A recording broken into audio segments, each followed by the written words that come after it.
அன்றைக்கு ஆகார் அந்த சொந்த கணவனால் கைவிடப்பட்டு வனாந்திரத்திற்குள்ளாக தள்ளப்பட்ட சூழ்நிலையிலே, ஒரே பாலைவனம், தண்ணீர் இல்லை, ஒரு பச்சிளம் குழந்தையை கரத்தில் வைத்துக்கொண்டு அவளா போய் தப்பு எதுவும் செய்யல, இவனாதான் திருமணம் செய்தான். ஆனால் குடும்பத்தின் மூலமாக, கசப்புகள் மூலமாக, போராட்டத்தின் நிமித்தமாக அவள் கைவிடப்பட்ட சூழ்நிலையில் வனாந்திரத்திற்கு நேராக தள்ளப்பட்டு தனிமைக்குள்ளாக கண்ணீர் வடித்து கொண்டே இருக்கிறார்.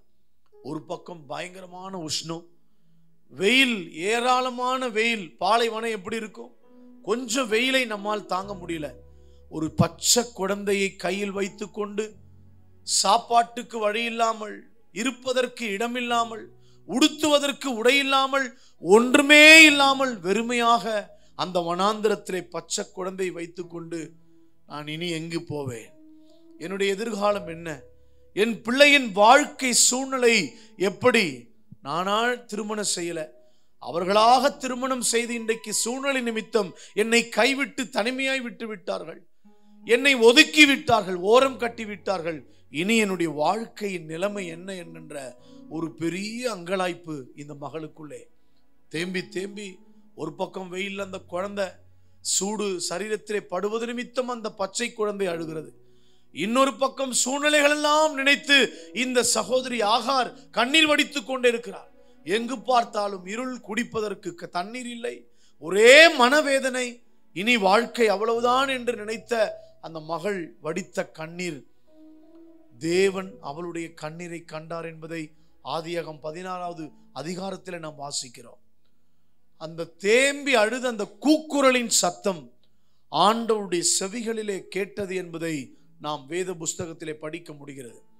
நீங்களும் அப்படித்தான் கண்ணீர் வடித்து, என் குடும்பத்தால் பிரச்சனை, கணவனால் பிரச்சனை, என் மனைவி நிமித்தம் என்னுடைய வாழ்க்கையிலே பிரச்சனை, என்னுடைய எதிராளிகள் நிமித்தமாக என் வாழ்க்கையிலே போராட்டம், வீட்டுக்குள் நிம்மதி இல்லை, பிள்ளைகளின் வாழ்க்கையெல்லாம் தாறுமாறாய் ஓடிக்கொண்டிருக்கிறது, நான் தனிமைப்படுத்தப்பட்டு உறவினர்களால் கைவிடப்படுத்தப்பட்டு என்னை உற்சாகப்படுத்துவதற்கும் என்னை பலப்படுத்துவதற்கும் சகாயம் செய்வதற்கும் இந்த உலகத்திலே யாருமே இல்லை, நான் வேதனைப்பட்டு புலம்பிக் கொண்டிருக்கிறேன், ஆண்டுகள் ஓடிவிட்டது, திருமணம் நடந்துவிட்டது, இன்னும் எதிர்பார்த்த ஒரு நன்மை என் குடும்பத்தின் நிமித்தம் என் வாழ்க்கையில் கிடைக்கல, என்னுடைய கணவனால் எந்த ஆசீர்வாதத்தையும் என்னால் அனுபவிக்க முடியவில்லை, என் பிள்ளைகள் சம்பாத்தியம் செய்து அவர்களால் ஏதோ ஒரு நன்மை எனக்கு கிடைக்கும் என்று பார்த்தேன், அவர்களுடைய வாழ்க்கையும் தாறுமாறாக்கப்பட்டு நான் பிரச்சனையின் குழியிலே தள்ளப்பட்டு இந்த வயது ஏறிக்கொண்டே இருக்கிறது, நான் மட்டும் பலவீனத்தின் மத்தியில் உழைத்து கொண்டிருக்கிறேன்.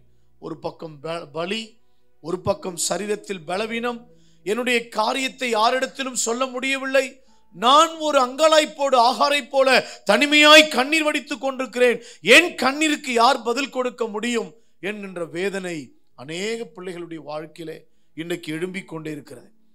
அப்படிப்பட்ட தேவ பிள்ளைகளை பார்த்து கர்த்தர் இந்த காலை நேரத்தில் சொல்லுகிறார், நான் உன் விண்ணப்பத்தை கேட்பது மட்டுமல்ல, உன்னுடைய கண்ணீரை காண்பது மட்டுமல்ல, உன்னை நான் குணமாக்கி பதில் கொடுத்து உனக்கு அற்புதம் செய்து உன்னை சரியான வழியிலே நடத்துவேன் என்று கர்த்தர் வாக்குரைக்கிறார்.